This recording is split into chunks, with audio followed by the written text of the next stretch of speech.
بر صغیر میں 1857 کی جنگ آزادی کے ناکامی کے فوراً بعد انگریز سرکار نے حکومتی ریٹ قائم رکھنے اور لوگوں کو محکوم بنائے رکھنے کے لیے انڈین سول سروس کی بنیاد رکھی۔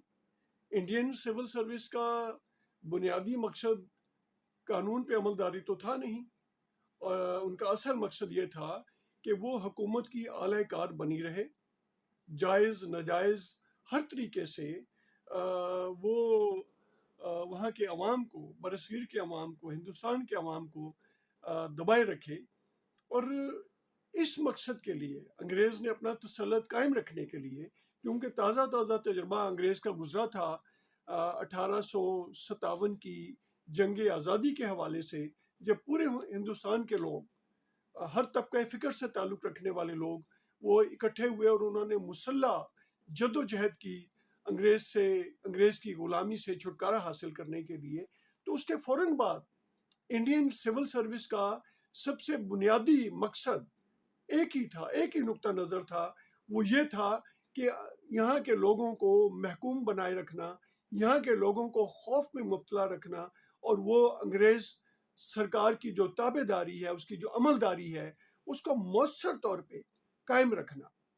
لہٰذا جو کالونیل ایرا ہے، اس میں انگریز نے اس انڈین سول سروس کے تحت ڈپٹی کمشنر کا نظام وہ وضع کیا۔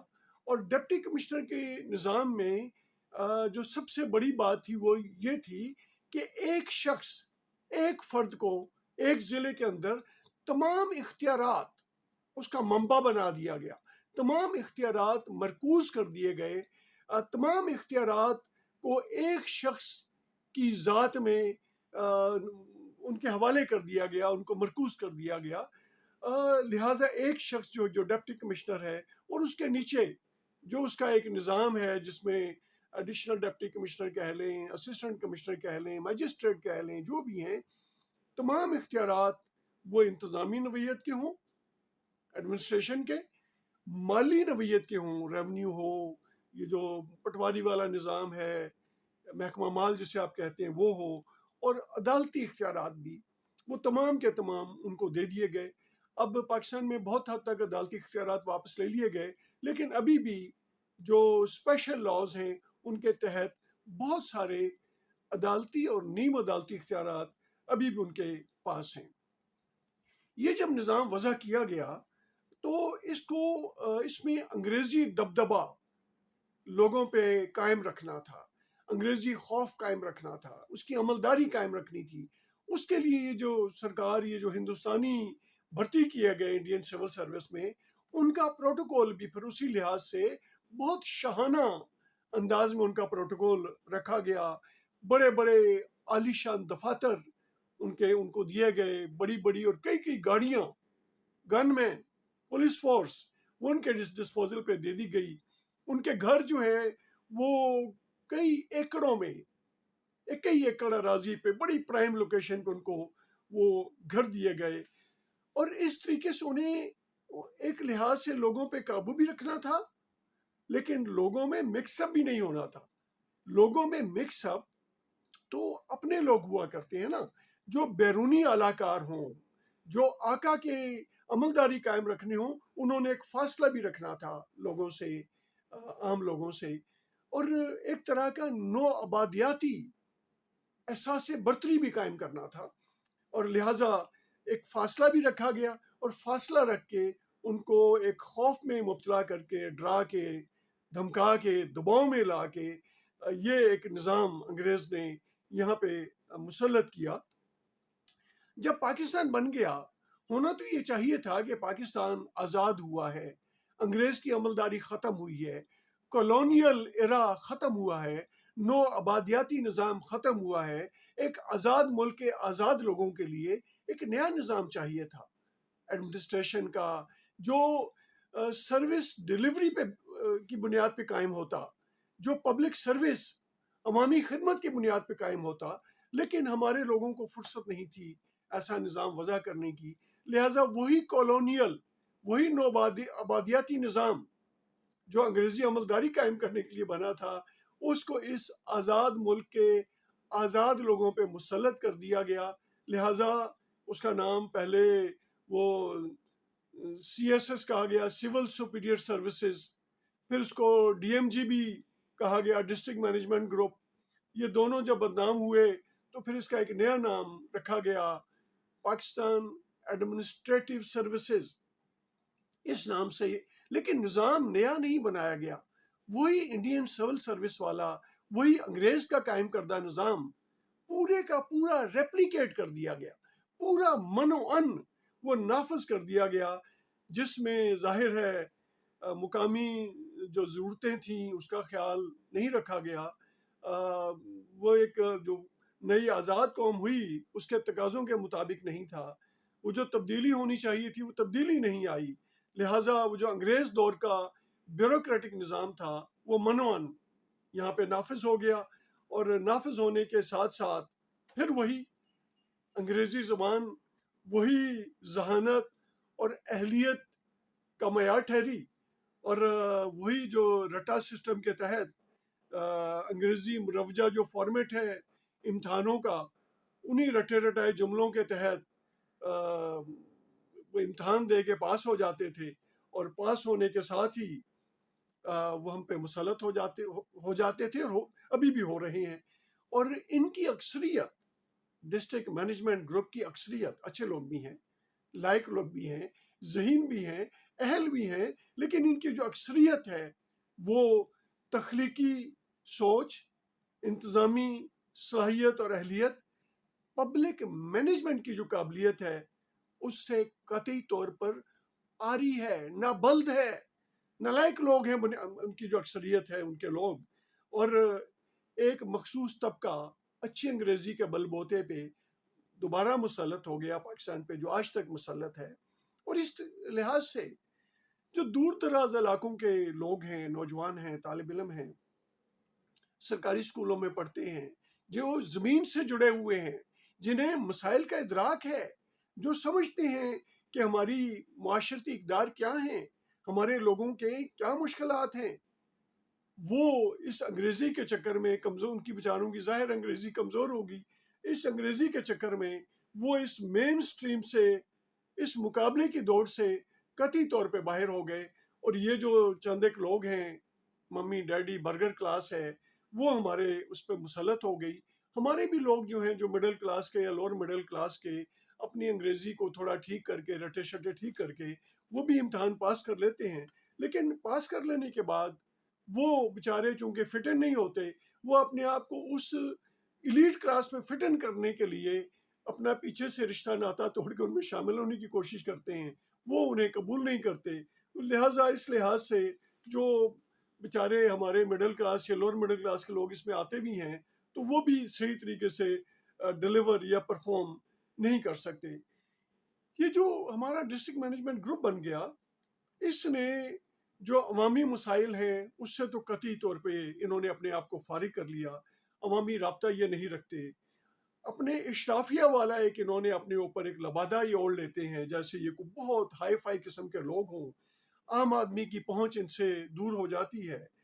اور ان لوگوں کا چونکہ دوستانہ رویہ نہیں ہوتا، تو یہ اسی پیٹرن پہ، انڈین سول سروس کے پیٹرن پہ، اس آزاد ملک کے آزاد لوگوں کو غلام بنائے رکھنے کی روش پہ ہی قائم ہیں. ان کا ایپٹیچیوڈ جو ہے، ان کا طبعی رجحان، وہ بھی ذیلی انتظامیہ والا نہیں ہوتا، اپنے لوگوں کو ڈیل کرنے والا نہیں ہوتا، اپنے لوگوں کے مسائل حل کرنے والا نہیں ہوتا. اور یہ بنیادی طور پہ لوگوں سے بیزار ہوتے ہیں، عوام سے بیزار ہوتے ہیں. اور یہ جو ہمارا بھرتی کا نظام ہے، ان افسران کو جنہوں نے لوگوں کو سرو کرنا ہے، یہ بنیادی طور پہ بڑا ناقص قسم کا نظام ہے جس سے یہ سلیکٹ ہو کے آتے ہیں. اور پھر انہیں جنرلسٹ آفیسر کہا جاتا ہے، جو عام، جو ہر فن مولا ہے، ہر کام کرنے یہ ان کو دیا جا سکتا ہے اور یہ کریں گے، حالانکہ یہ غلط ہے. اور یہی وجہ ہے فیلئر کی بھی، کہ ایک عام گریجویٹ، ایک عام پوسٹ گریجویٹ وہ امتحان پاس کر کے آ جائے اور اسے ہیلتھ کا نہیں پتا، ہیلتھ کا محکمے میں بھی خدمات اس سے لی جا رہی ہوتی ہیں. اسی بیچارے کو ایجوکیشن کا نہیں پتا، وہ ایجوکیشن کا D G M D chairman secretary لگا ہوتا ہے. خزانے کا اسے نہیں پتا، وہ خزانے کو بھی ڈیل کر رہا ہوتا ہے، سائنس ٹیکنالوجی کو ڈیل کر رہا ہوتا ہے، پیٹرولیم اور ریلوے کو ڈیل کر رہا ہوتا ہے. فارن سروس اس کا بیچارے کو نہیں، اس کا کوئی ایکسپیرینس نہیں ہے، اس کا کوئی ایپٹیچیوڈ نہیں ہے، اس کا میلان نہیں ہے، اس کا رجحان نہیں ہے. وہ فارن سروس کو بھی ڈیل کر رہا ہوتا ہے. بنیادی طور پہ یہ قطعی طور پہ میجورٹی ان کی، پھر میں وہی کہوں گا ایکسیپشن تو ہر جگہ ہے، ان میں بھی ایکسیپشن ہے، لیکن وہ ایکسیپشن جو ہے وہ آٹے میں نمک کا درجہ رکھتی ہے، بلکہ وہ نمک کم ہوتا جا رہا ہے، آٹے کی مقدار بڑھ رہی ہے. تو موسٹلی لوگ جو ہیں انکمپیٹنٹ ہیں. ایون ایڈمنسٹریشن میں آنے والے لوگ بھی نہایت نااہل، نالائق اور ناکام ثابت ہوئے. وہ چونکہ انگریزی انہوں نے جیسے تیسے امتحان پاس کر لیا ہوتا ہے، لیکن جب یہ پریکٹیکل لائف میں آتے ہیں تو وہ انگریزی بھی ان کی نہ ہونے کے برابر ہوتی ہے. میں دعوے سے کہتا ہوں، میں نے دیکھا ہے کہ یہ جو assistant commissioner, additional deputy commissioner, deputy commissioner, chief commissioner, chief secretary یا اور جوائنٹ مختلف عہدوں پہ جو یہ تعینات ہوتے ہیں، انہیں آپ ان کے آگے اسٹینو بٹھا دیں اور کوئی پریپوزیشن دے دیں، یہ ڈکٹیشن نہیں دے سکتے، یہ کیس نہیں لکھوا سکتے. لہٰذا انہیں matric pass clerk, matric pass reader, اور ہر ضلع میں ایک ہوتا ہے H V C, head vernacular clerk. اس H V C head vernacular clerk جو ہے وہ ساری لکھت پڑھت وہ کرتے ہیں، یہ نہیں کرتے.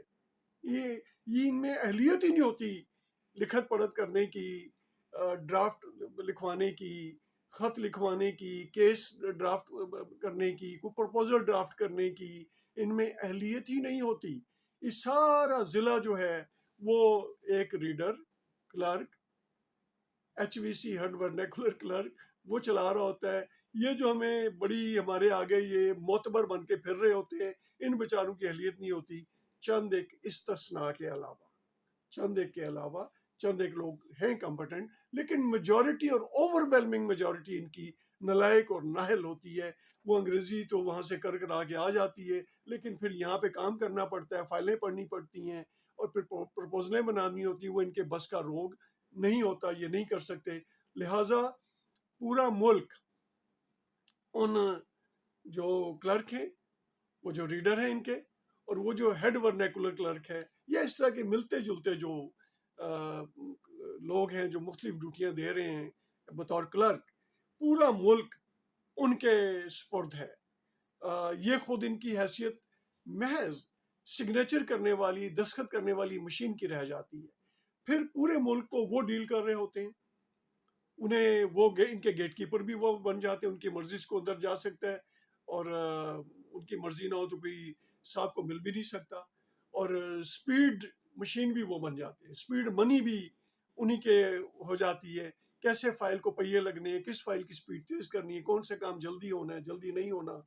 لہٰذا یہ جو لوگ ہیں ان کی اکثریت جو ہے وہ کرپشن میں کی دوڑ میں شامل ہو جاتے ہیں، وہ جائیدادیں بنانے کی دوڑ میں شامل ہو جاتے ہیں. ملک کے اندر ان کے سساجات دیکھ لیں، ملک سے باہر ان کے سساجات دیکھ لیں. جب یہ ملازمتوں میں بھرتی ہوئے تھے اس وقت ان کے وسائل کیا تھے، ان کی موویبل اور ایموویبل پراپرٹیز کیا تھیں، ان کے والدین کی کیا تھیں، ان کی بہن بھائیوں کی کیا تھیں، ان کی اسپاؤزز کی کیا جائیدادیں تھیں. اور وقت کے ساتھ ساتھ آپ دیکھ لیں، اور تنخواہیں ان کی وہ تو آن ریکارڈ ہے. تنخواہ کے بل پہ تو یہ بڑی مشکل سے مہینہ پورا کر سکتے ہیں، لیکن جس طریقے سے یہ ان کی جائیدادیں بڑھ رہی ہوتی ہیں، ان کے اثاثہ جات بڑھ رہے ہوتے ہیں، وہ ظاہر ہے پلاٹوں کی الاٹمنٹ ان میں ان کا عمل دخل کئی جگہوں پہ آ جاتا ہے. صوابدیدی فنڈز ان کے ڈسپوزل پہ آ جاتے ہیں، ان میں امبیزلمنٹ یہ بڑے پیمانے پہ ان کی میجورٹی کر رہی ہوتی ہے. ترقیاتی منصوبے جو ہیں ان میں بڑے بھاری کمیشن جو ہیں وہ یہ لے رہے ہوتے ہیں. اور پھر جب یہ کرپشن میں لت پت ہو جاتے ہیں تو اس کے بعد عادت پڑ جاتی ہے، لت لگ جاتی ہے. پھر یہ اچھے اسٹیشن اور اچھے عہدے وہ ان کی جو ہے وہ ان کی مجبوری بن جاتی ہے، ان کی ضرورت بن جاتی ہے. اور ان اچھے عہدوں اور اچھے اسٹیشن، اچھی جگہوں پہ پوسٹنگ کے لیے یہ پھر دست نگر ہو جاتے ہیں کن کے؟ سیاستدانوں کے اور مقتدر حلقوں کے. لہٰذا ان کے جب دست نگر ہو جاتے ہیں تو پھر یہ ان کے اشاروں پہ کام کرتے ہیں. پھر قانون آئین اس پہ عمل درآمد کرنا، لوگوں کی ضرورتوں کا، فنڈامنٹل رائٹس کا، بنیادی حقوق کا خیال رکھنا، وہ کھو کھاتے، وہ ان کے پیش نظر نہیں ہوتا. پھر ان کے پیش نظر جو سیاسی حکومت چاہ رہی ہے، سیاستدان چاہ رہے ہیں، M N A M P A senator چاہ رہے ہیں، وزراء چاہ رہے ہیں، یا پھر مقتدر حلقے جو چاہ رہے ہیں، یہ ان کے اشاروں کے اوپر ہر آخری حد کراس کرنے کو تیار ہو جاتے ہیں. ماضی میں آپ نے بہت سارے معاملات دیکھے ہیں جو ان ضلعی انتظامیہ کے لوگوں نے اس ملک کے لوگوں کا حال کیا، اور جس انداز سے انہیں تختہ مشق بنایا، جس انداز سے غیر قانونی کام کیے، وہ آپ سب نے دیکھے ہیں. اور وہ محض ایماندار آدمی کو کیا ضرورت پڑی غلط کام کرنے کی، آئین اور قانون کو پامال کرتے ہوئے لوگوں کے حقوق چھیننے کی، ان کے ساتھ جبر کرنے کی، انہیں ان کے ساتھ زیادتی کرنے کی. کوئی ایماندار آدمی کو تو کوئی ضرورت نہیں ہے جس نے کرپشن نہیں کرنی. لہٰذا یہ لوگ پھر خوشامد اور چاپلوسی کرنے میں یہ تمام حدیں کراس کر دیتے ہیں. اور چاپلوسی اور خوشامد ظاہر ہے حکمران جماعت کی، حکمرانوں کی، جو لوگ میٹر کرتے ہیں، جن کی وجہ سے ان کی تعیناتی وہاں پہ رہتی ہے یا تبادلہ ہو سکتا ہے، یہ ان کے لیے پھر یہ ان کا ٹول بن جاتے ہیں، ان کا ہتھیار بن جاتے ہیں، اور یہ ہر قسم کا غلط کام کرنے کے لیے وہ تیار ہوتے ہیں. یہی وہ لوگ ہیں جو یہاں پہ مقامی حکومتوں کو نہیں بننے دیتے، بلدیاتی نمائندوں کو یہاں پہ نہیں آنے دیتے. اگر کبھی آ بھی جائیں تو ان کو جو اختیارات ہیں یہ ان کو منتقل کرنے کی راہ میں بھی سب سے بڑی رکاوٹ یہی لوگ ہیں. اور پھر پورا ملک ان کے شکنجے میں ہے. اسسٹنٹ کمشنر اور ڈپٹی کمشنر سے لے کے صوبائی سیکرٹری ہو یا وفاقی سیکرٹری ہو یا چیف سیکرٹری ہو، یا مختلف جو ادارے ہیں ان کے director general, managing director, chairman, وہ بھی زیادہ تر انہی میں سے بن رہے ہوتے ہیں. پاکستان کے تمام پالیسی ساز ادارے، ان میں تعیناتیاں جو ہیں وہ انہی لوگوں کی ہیں. ان کا کوئی احتساب نہیں ہو سکتا، کوئی اکاؤنٹیبلٹی نہیں ہو سکتی، ان کے خلاف کوئی کارروائی نہیں ہو سکتی. اگر کسی ڈسٹرکٹ مینجمنٹ، ضلعی انتظامیہ کے کسی افسر کے خلاف کرپشن کے تحت کارروائی ہونے بھی لگے، کوئی حکومت جس کا یہ پسندیدہ نہ ہو وہ ان کے خلاف کارروائی بھی کرنا چاہے، تو پورا ڈسٹرکٹ مینجمنٹ گروپ، پوری پاکستان ایڈمنسٹریٹو سروس کے تمام افسران جو ہیں پورے اجتماعی طور پہ اس کرپٹ افسر کو تحفظ فراہم کرتے ہیں، اور اس کے خلاف کسی قسم کی کوئی کارروائی نہیں ہو سکتی.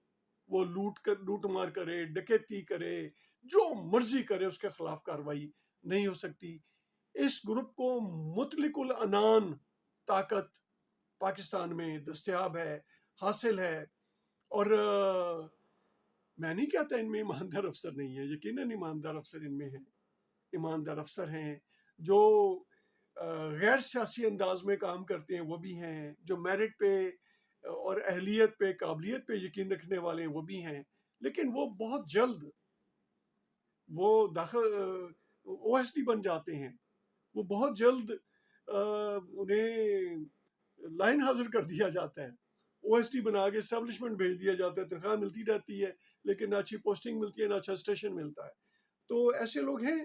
لیکن ایک اور بات بڑی عجیب ہے، اور بڑا دکھ بھی ہوا بعض موقعوں پہ، کہ یہ جو ایماندار افسران ہیں یہ کہیں لگ جاتے ہیں کسی، لیکن لگتے پھر وہی کسی نہ کسی کی بلیسنگ کے تحت ہی ان کی تعیناتی ہوتی ہے. لیکن ان کی ایمانداری اپنی ذات کی حد تک ہوتی ہے. ان کا اگر نیچے ماتحت کوئی افسر کرپشن کرے اور دستاویزی ثبوت بھی ان کو دے دیے جائیں تو یہ اس کے خلاف کارروائی نہیں کرتے، یہ بالکل آنکھیں بند کر لیتے ہیں. یہ ایماندار افسر بھی، ایسے بہت سارے واقعات دیکھنے کو ملتے ہیں. گزارش یہ ہے کہ یہ ڈسٹرکٹ مینجمنٹ یا پاکستان ایڈمنسٹریٹو سروس نام کا جو یہ گروپ ہے یا یہ جو نظام ہے، یہ قطعی طور پہ گل سڑ گیا ہے. اس کی اصلاحات نہیں ہو سکتی. بڑی بڑی اصلاحات کی کمیٹیاں بنی، بہت سارے ریفارمز کی کمیٹیاں بنی، ریکمنڈیشن آئیں، لیکن وہ ان میں موسٹلی لوگ انہی کے شامل ہوتے ہیں. یہ ان کو ناکارہ اور ناکام کر دیتے ہیں. اب ضرورت اس بات کی ہے کہ یہ جو نظام ہے یہ قطعی طور پہ اس کو گھر بھیج دیا جائے، اس کو ختم کر دیا جائے، اس کو ابالش کر دیا جائے، قطعی طور پہ ابالش کر دیا جائے. اور ابالش کرنے کے بعد ریسٹرکچرنگ، ٹوٹل ریسٹرکچرنگ کی جائے، نیا نظام لایا جائے.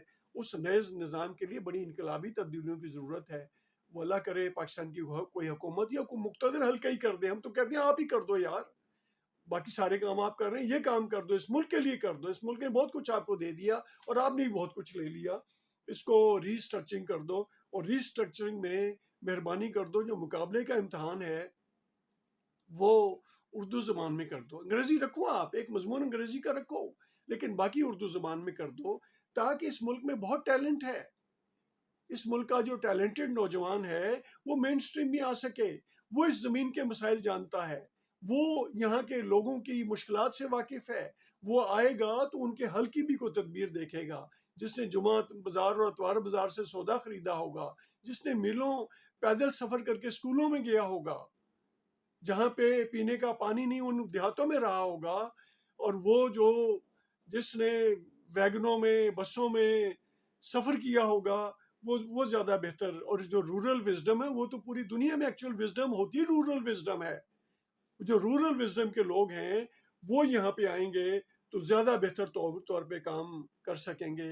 اور پھر جو ان کو آپ نے بھرتی بھی کرنی ہے تو ایک گریجویٹ اور پوسٹ گریجویٹ کو آپ بھرتی کر لیتے ہو اچھی انگریزی کے بل بوتے پہ، وہ بیچارہ کیا کام کرے گا؟ وہ یہی کرے گا جو 77-78 سالوں سے ملک میں ہو رہا ہے، یہی تباہی کرے گا جو تباہی ہو رہی ہے، جو ڈی ایم جی والے یا ایڈمنسٹریٹو سروس والے کر رہے ہیں. تو لہٰذا بہتر ہے جب آپ ان کو بھرتی کرتے ہو ان کا ایپٹیچیوڈ ٹیسٹ بھی لے لو کہ اس کا طبی رجحان ہے، اس کا ذہنی میلان ہے کہ یہ ضلعی انتظامیہ میں کام کر سکتا ہے، یہ پولیس سروس میں کام کر سکتا ہے، یہ فورن سروس میں کام کر سکتا ہے. آپ جو ٹاپ پہ آ جاتے ہیں ان لوگوں کو کہتے ہو اچھا جی بتاؤ کدھر جانا ہے، کوئی ڈی ایم جی میں جا رہا ہے، کوئی پولیس میں جا رہا ہے، کوئی فورن سروس میں جا رہا ہے، باقی کوئی کسٹم وسٹم آگے پیچھے جا رہے ہیں. ان بیچاروں کا ایپٹیچیوڈ نہیں ہوتا، ان کا طبی میلان نہیں ہوتا ان ملازمتوں کا. یہ جو آپ اگر یہ ایکسرسائز کر لیں گے، دنیا کے جو کامیاب ملک ہیں وہاں پہ جو نظام چل رہا ہے اس کو ذرا آپ اپنے طور پہ یہاں پہ دیکھ لیں گے تو اور پھر یہ قومی حکومتوں اور بلدیاتی حکومتوں کا نظام نافذ کر دیں اور ان ذیلی انتظامیہ کو اس کے ماتحت کر دیں، تو میں سمجھتا ہوں کہ کافی حد تک لوگوں کے مسائل حل ہو جائیں گے. کیونکہ بیڈ گورننس جو ہے اس میں ٹھیک ہے بہت سارے عوامل ہیں، جمہوریت کا نہ ہونا، مارشل لا بار بار لگنا، ہائیبریڈ نظام آنا اور بہت سارے مسائل ہیں. لیکن یہ جو ڈی ایم جی گروپ ہے، جو ضلعی انتظامیہ میں لوگ تعینات ہیں، بیڈ گورننس کی یہ بھی ایک بہت بڑی وجہ ہے. اس طریقے سے میں سمجھتا ہوں کہ پاکستان کے جو لوگ ہیں ان کے بہت سارے مسائل حل ہو سکتے ہیں.